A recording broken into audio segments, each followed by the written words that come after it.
Hello everyone. Back again with film recaps. In this video, I'm going to recap one of a thriller horror films from 2010, titled The Crazies. Before we get to the storyline, I'd like to wish everyone a happy and great day. Without further ado, let's get straight to the storyline.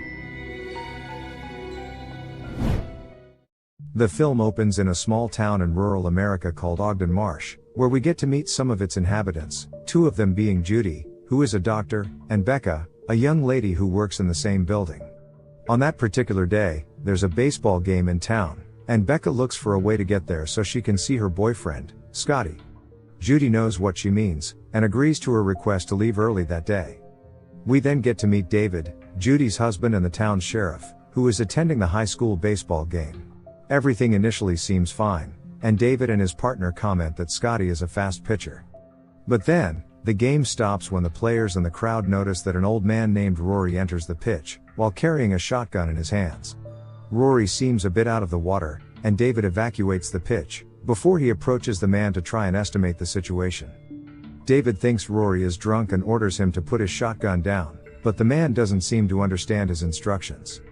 Instead, the old man does the opposite, and lifts his gun to shoot at David.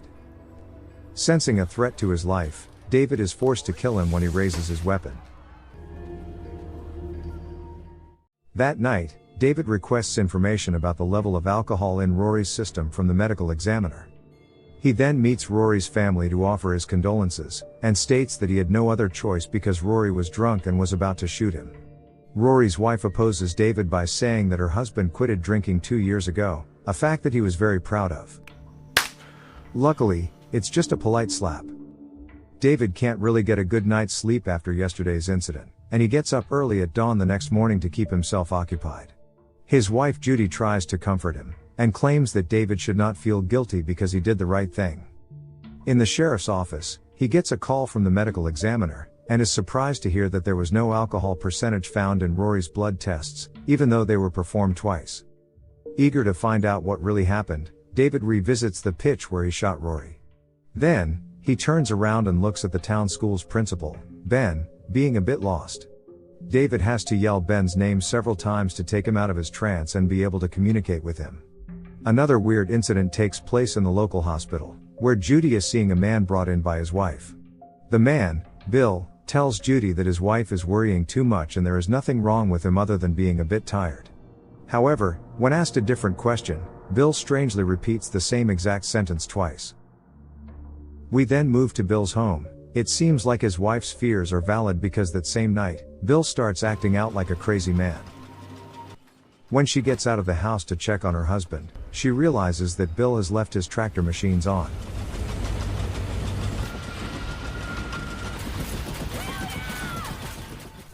She looks around for him, but then, she hears her son screaming for his mother, and runs back in the house. The wife looks around for her son upstairs, and finally finds her son, who signals to his mother to be silent. The little boy says that Bill has a knife and his mother hides him and herself in the room's wardrobe. To their horror, they hear Bill's footsteps walking up the stairs, so they try to be quiet. But unfortunately, Bill soon spots them hiding in the closet, and he locks the room's door from the outside. He then pours gasoline all over the house, and sets it on fire, burning his wife and son to death.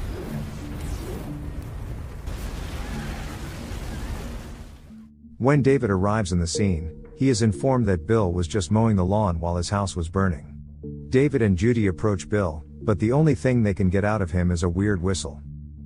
The craziness of this whole situation doesn't stop there, as some people discover a dead body on the other side of town while out hunting. It is later discovered to be the corpse of an army pilot. David and his deputy sheriff, Russell, set out on a boat to investigate the area. Here they are able to find a plane that has crashed in a river near their town. We are then presented with a bird's eye view shot that could be a military satellite, with the words "Initiate Containment Protocol" displayed on the monitor.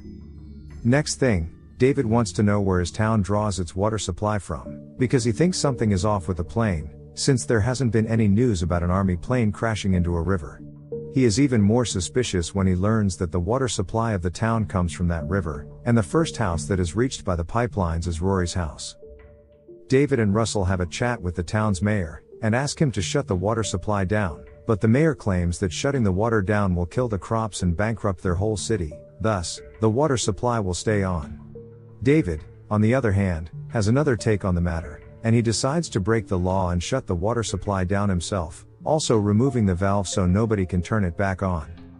Back at the police station, Russell and David then find a bleeding Bill lying in his jail cell, not moving and probably dead. But as they approach his cell, he wakes up and tries to attack them. It is at this point that the tables are going to be turned on David, when he realizes that they have no internet connection and no signal on their phones.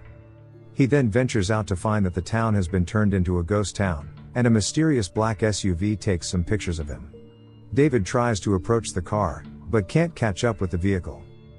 He then tries to check up on Rory's medical examiner at the funeral home. Here he discovers a live man with stitched mouth and eyes. As he tries to help him out, he finds that the medical examiner has lost his cool as well. David has to fight him off, as the crazed examiner tries to kill him with a bone cutter. He manages to kill the man to save his own life, with a little bit of help from Russell. When David returns home, he tries to convince his wife to skip town and go to her parents, but Judy refuses because he isn't leaving either. In a matter of seconds, Judy spots somebody outside their house, and David walks out to check on their barn, only to be arrested by a military group. David and Judy are then taken inside a bus, and they meet with Russell, who tells David that he was abducted by these soldiers as well. The people are taken to a special military camp, aka the local high school, and they are guided through various tents, where military men and doctors scan them for radioactivity and measure their body temperature. The people with elevated temperatures are forcefully segregated from people with average temperatures. Unfortunately, Judy's temperature is higher than normal levels, and the soldiers try to divide her and David. The sheriff struggles hard, but he is outnumbered, and gets knocked out by the soldiers. Judy is then taken to a medical unit, and put with some other people that are considered infected. She tries to negotiate with the military doctors and tells them that she is 1 month pregnant, which should explain why her temperature is raised since she has been having a fever during the last week. Meanwhile, David wakes up in another camp, where people are being given some bracelets as a form of recognition. Apparently, these are the people that are not infected, and they will be transferred away from the city. However, David is not going to give up on his wife, and he's going to escape the camp. Back in Judy's camp, chaos breaks out when a car runs over the fences of the camp, and people start running towards all directions. Since they are unable to control the riot, the soldiers and the military doctors evacuate the place and run away, leaving the contained infected people in the room, including Judy. David makes it back to the sheriff's station and he gets his gun, intending to go and save Judy. Thankfully, he is not going to be alone, since Russell has also escaped and is very willing to go along and help David out. While Judy is still strapped on a bed, she recognizes her friend Becca lying on another bed. They check on each other, but shortly after, they are threatened by Bill, the principal of the high school, who enters the room with an agricultural fork. He seems to have been taken completely over by the infection. A strapped Judy and her assistant Becca nervously watch him kill people from their beds. When Becca is next, Bill is almost ready to stab her, but Judy screams the house down and distracts him. As a result, Bill now walks towards her, and raises the fork up in the air. Luckily, David and Russell show up just in time and shoot Bill, saving both women. Afterwards, the newly formed group of 4 takes a long walk to make it to safety. In any case, that has to wait since now Becca wants to check if her boyfriend is okay when they walk near his house. Once they get to the barn, Scotty is there and seems to be in good condition. He informs them that his mother is also okay, and she is gathering some supplies from the house. However, the group has to hide in Scotty's barn, when a new group of soldiers arrives and checks on Scotty's house. They get to his mother and run a blood test on her, but Scotty can't get a hold of himself and runs to his mom's aid. The soldiers shoot both of them dead, and to make matters worse, they use a flamethrower to set the bodies on fire. The 4 watch in horror, as the soldiers are ordered to execute all non-soldiers and the possibly infected people. The next morning, David takes the group to the house where they are supposed to raise their baby. Becca and Russell try to repair the defunct vehicle, as David and Judy go inside their home. David loads essentials in a bag to carry with them, while at the same time, it is revealed that there's Rory's infected wife in the baby's nursery, staring at Judy. As David makes his way upstairs, he finds Judy in the nursery tied up, and they immediately get attacked by Rory's wife and son, who have now completely lost their minds. The mother stabs David's hand into the floor, and threatens him with his own gun. This was the gun that killed your father. Seeing that his wife is about to be shot, David eventually fights back and manages to kill Rory's wife. However, he still needs Russell's contribution to deal with the two infected. Observing Russell's unusually violent and aggressive behavior, Judy suspects that Russell is also infected by the virus. Hearing this, David shrugs it off, and the four of them continue on with their journey. However, Russell starts to think that Becca is infected when he notices that she is coughing, and everyone gets caught up in an argument with each other. But they soon have to end that argument and find a place to hide, because a chopper is running circles above them. David changes the car's course and enters a car wash, but there are more surprises waiting for them. As they wait for the helicopters to leave, someone starts the wash, and the car is pulled inwards, making it difficult to leave. In a matter of seconds, a bunch of infected employees get the perfect opportunity to do their job, and attack the group.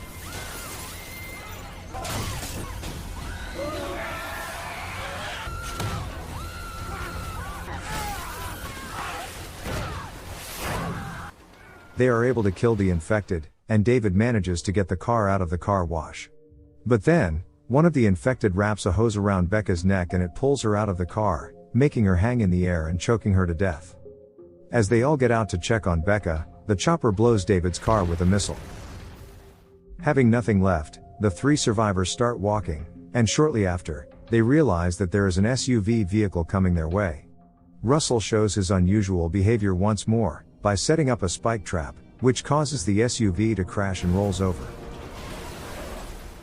An agent crawls out of that SUV, and Russell is quite aggressive towards him, but David wants to have a talk with the man.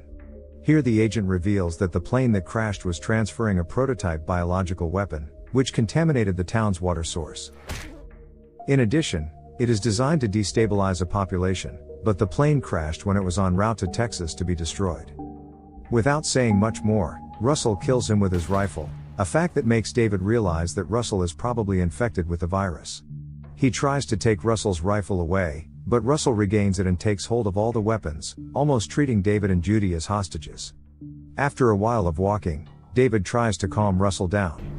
Here's the deal. He manages to retrieve the gun, and Russell now understands that he is unwell, but he still asks David if he can stick with them for a little bit longer. Later on, the three of them stumble upon the only road to the truck stop where they can get a vehicle, but soldiers have blocked it. Seeing this, Russell says that he is going to buy them some time to sneak past the route, since he is going to die sooner or later anyway.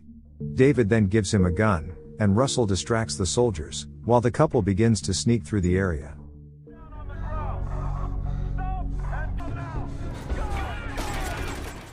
Russell is eventually shot, and before he dies, he curses the soldiers for what they've done. In the meantime, Judy and David make it to the truck stop, where they find 3 loaded trucks that were supposed to evacuate non-infected citizens still parked at the deserted station. Upon further inspection, they discover the dead bodies that have bracelets wrapped around their wrists, which means that the government intended to kill everybody in town in the first place, including those who were supposed to have been evacuated. After realizing what is really going on, David finds a truck next to the diner, but he now feels that leaving this town is not going to be that easy. As he makes the last-minute preparations to leave, David overhears military communication through an abandoned mobile radio of a soldier. It is communication between a military command post and a military aircraft, mentioning that something is about to happen in 10 minutes. The countdown starts, but before they get out of there, Judy and David have to fight with a couple of infected hunters that are still alive.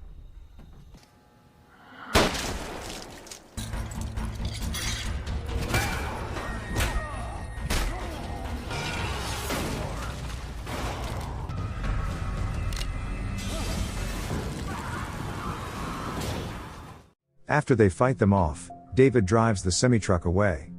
During this crucial moment, they overhear a 35-second countdown on the wireless military mobile radio. Once the countdown is over, everything goes silent. And then a bright light takes over the place, followed by the sound of a massive explosion. The enormous blast wave produced by the bomb's explosion flips the truck on its side.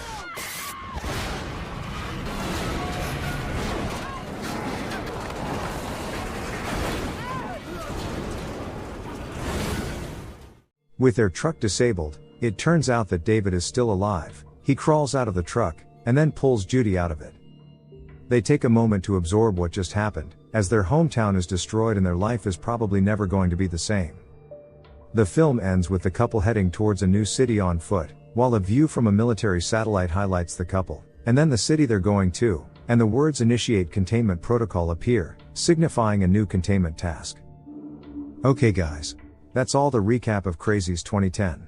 Thanks for watching. See you again in the next video.